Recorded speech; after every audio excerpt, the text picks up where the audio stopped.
se llama Marcelo García, es periodista de Canal 26, y bueno, y hace unos informes de historia que nosotros los nombramos acá cuando vino la gente a descubrir Mar del Plata.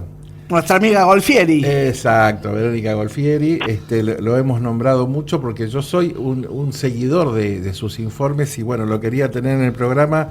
Ya está en línea. Hola Marcelo, Francisco te saluda, ¿cómo estás? Hola, ¿qué tal, Francisco? ¿Cómo estás? Buenas tardes.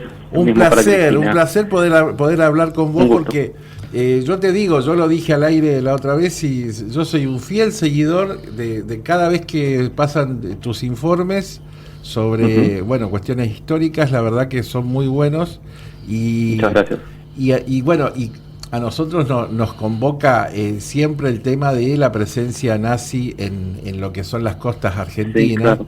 Y hemos tenido muchísimo, ¿no? Muchísima presencia. Hay mucho por contar y hay mucha, que es lo más importante, mucha documentación, ¿sí? Antes que nada, sabes que te escucho muy bajo. No sé si ahora te subimos. Te escucho muy lejos, te escucho. Dale, ahí te subimos un poco el retorno para que me escuches mejor. Genial. Sí, nosotros perfecto, dale. Nosotros te escuchamos perfecto. Ahí un poquitito mejor, gracias, perdón. Dale.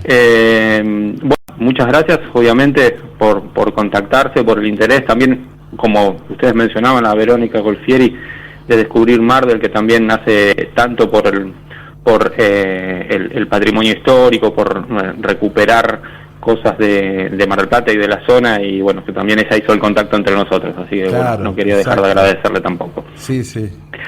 Bueno, mirá, o sea, arranquemos cómo digamos, cómo empezaron a aparecer acá en las costas argentinas. Bueno, se habla siempre de los submarinos, ¿no? Siempre quedó la imagen de un submarino dando vuelta por la costa.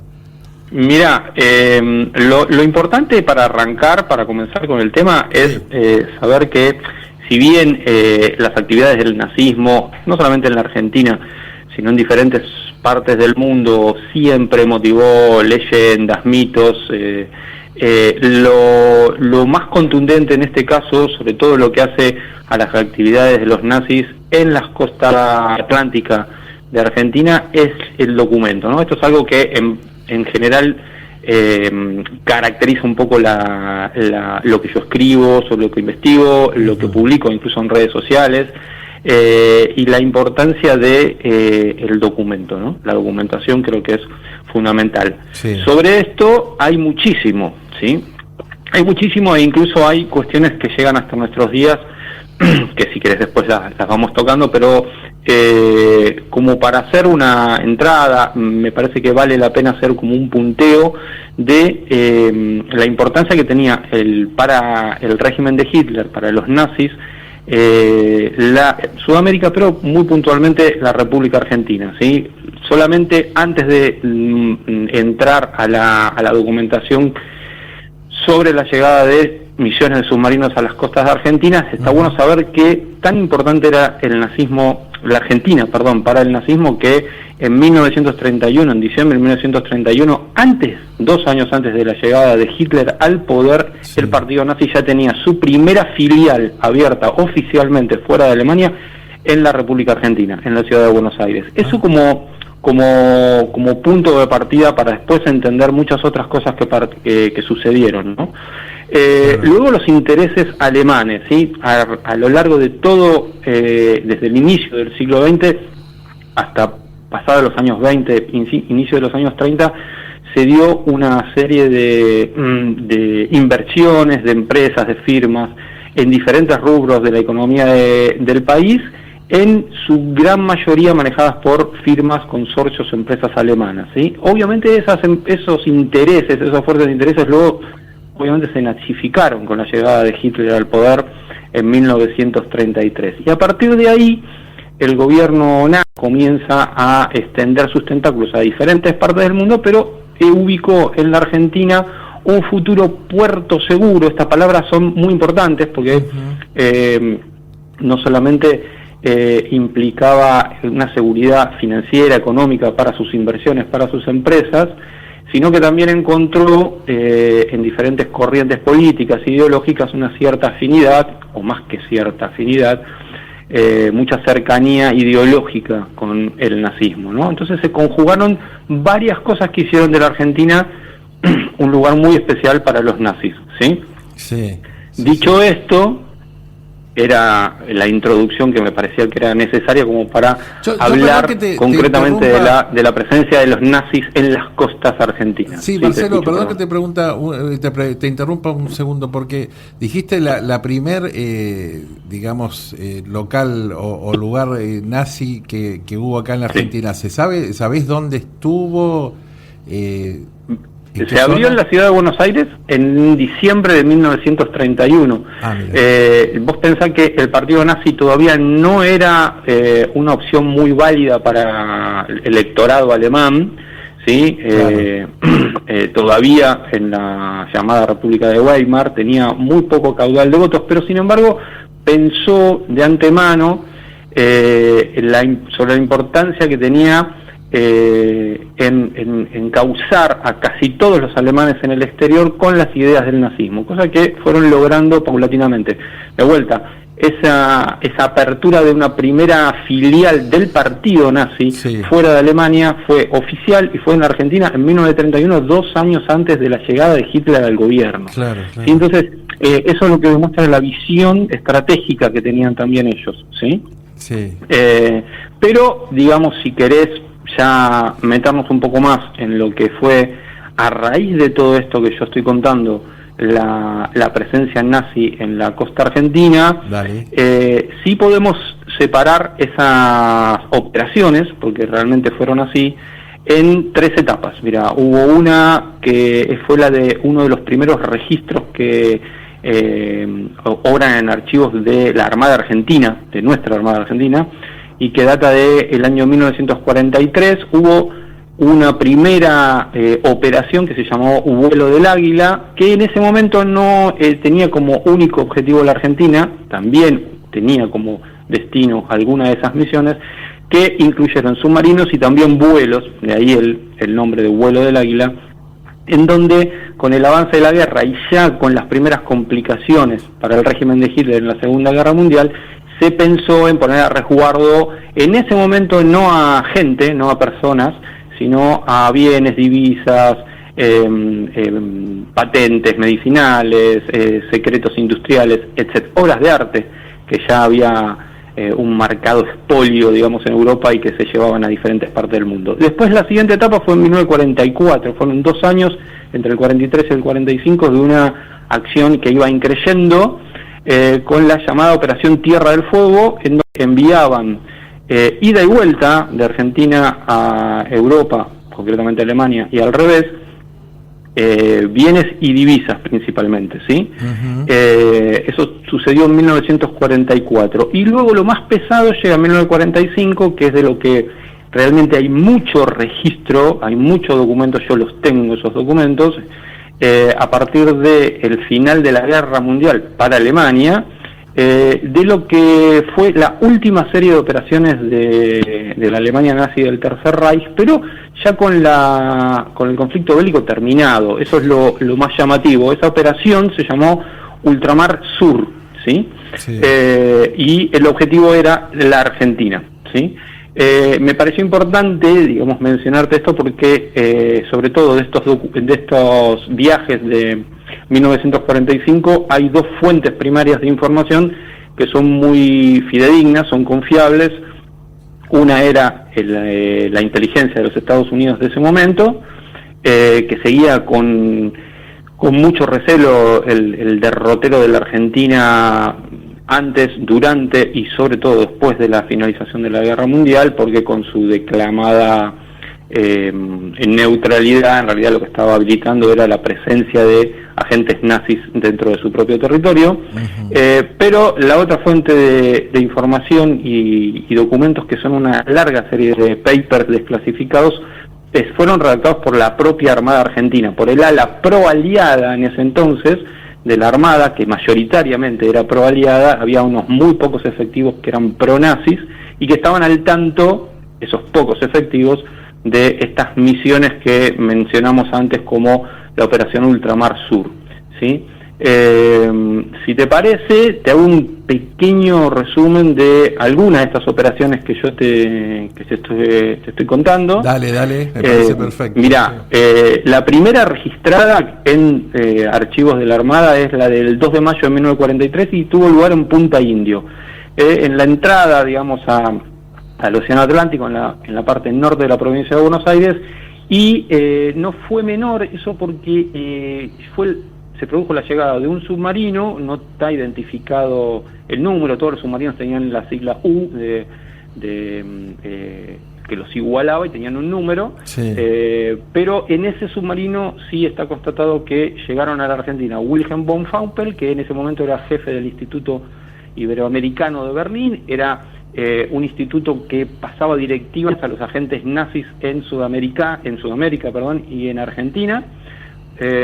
Y llegó junto a Gottfried Sandstede, que había sido encargado de prensa del partido nazi y la embajada alemana en la Argentina, que había sido corrido por las autoridades y había vuelto. Viaje, ellos vuelven y el objetivo principal fue la reorganización de todo el sistema de señalización costera, sobre todo, y de los establecimientos en zonas cercanas a la costa atlántica argentina del partido nazi, pensando ya en un final bastante malo para Alemania en la guerra, ¿sí? Si bien era 1943, el régimen de Hitler ya sabía que se le había complicado mucho la situación y que la derrota era casi inevitable.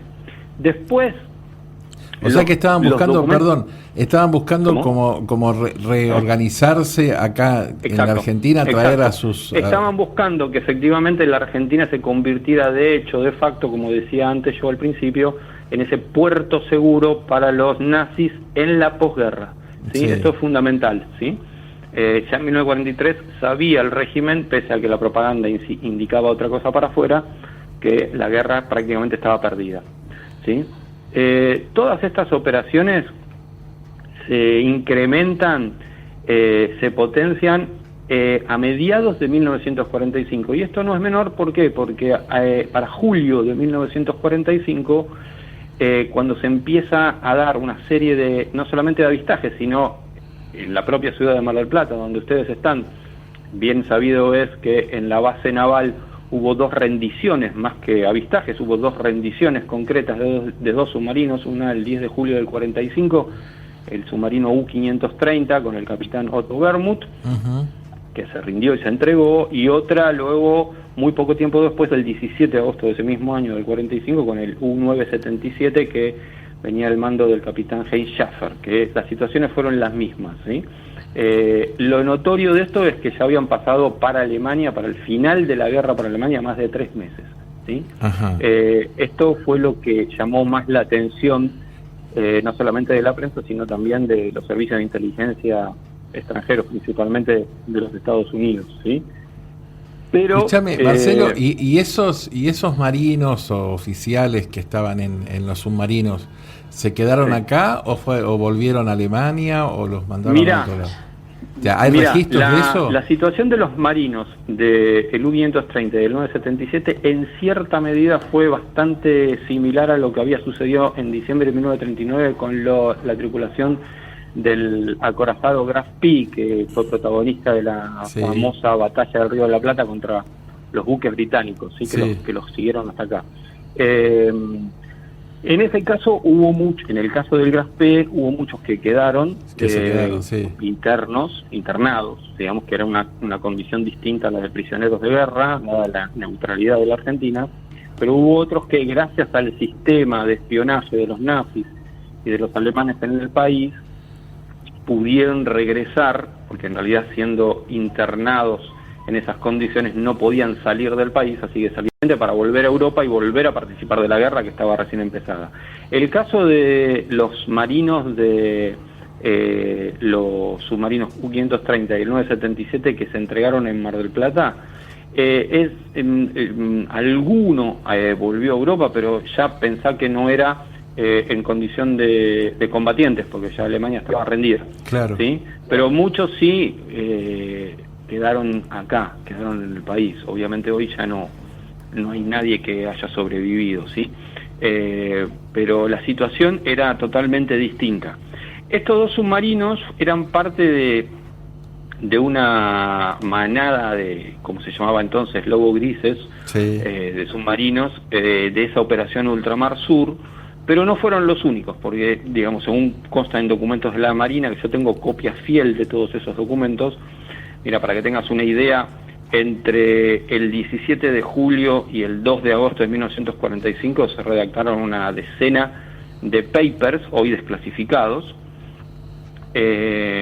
relatando, en algunos casos con mucho lujo de detalles, los avistajes y los movimientos de naves submarinas alemanas, que, insisto, llamaban mucho la atención del ala pro aliada de la Armada, porque la guerra estaba terminada. Entonces, evidentemente, esos submarinos estaban cumpliendo una misión que claramente excedía lo bélico, y por eso se estima que en muchos casos traían a personas de verdadera importancia y de verdadero peso.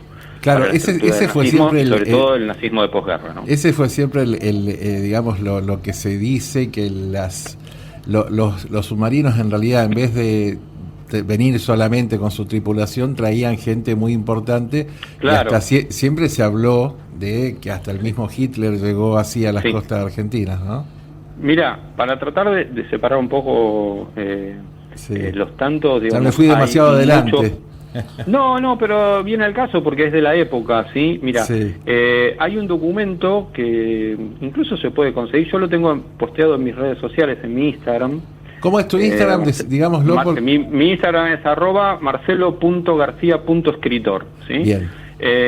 Y allí hay un documento que es muy revelador, muy significativo, que fue redactado el 14 de julio de 1945. Es parte de estas operaciones de los últimos movimientos de las naves submarinas del Tercer Reich, y es un documento que fue confeccionado por la inteligencia de los Estados Unidos, por la CIA, te repito, 14 de julio de 1945, en la que afirma, es una carilla completa, en la que afirma que el 20 de junio, ¿sí?, de ese mismo año, en las costas de Chubut, se produjo el desembarco de 2 personas civiles de alta importancia. Lo llamativo de ese documento, además, es que da el nombre de la persona que encabezaba el comité de recepción, digamos, de esos recién llegados a las costas argentinas, que era el mayor Justo León, ¿no?, que era una persona del ejército argentino,